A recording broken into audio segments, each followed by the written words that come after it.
And it came to pass, when men began to multiply on the face of the earth, and daughters were born unto them, that the sons of God saw the daughters of men, that they were fair, and they took them wives of all which they chose. These two verses right here in the beginning of chapter 6 are two of the most significant verses in the primeval history of the earth. It was about 1600 years after Adam and Eve were created that the earth was multiplied with human beings. We can't even imagine how many children people could have in a 900-year lifespan. But I want to focus on this phrase, sons of God. I want you to do your own research.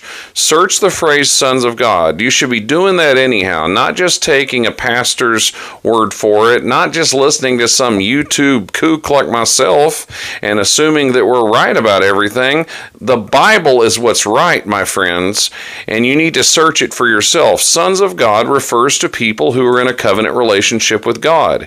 Yes, it does refer to angels about 3 times in the book of Job, and maybe one other place, but that many more times it refers to people who are in a covenant relationship with God. In Luke chapter 3, it said Adam was the son of God.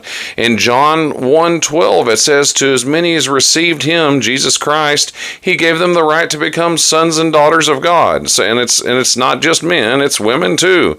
So that's what caused the flood. That was the straw that broke the camel's back, because as the people of the world began to mix with the people of God, there was no more righteous people in the world, and that means there was no more knowledge of the holy. There was no more knowledge of God.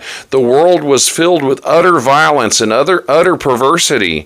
Jesus uses this time period as an example of what the world in the last days will look like. So the sons of God, God's holy line, God's covenant people, mixed with the daughters of men. These are the descendants of Cain. And they're going, notice, what is their attraction to them? They are beautiful. They're sexy. They were beautiful to look upon.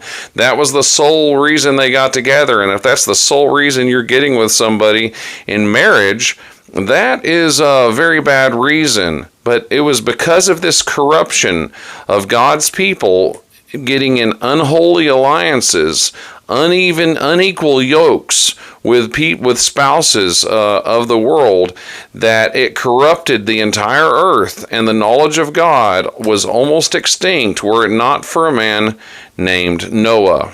And you say, why would God allow this to happen if he knows the future?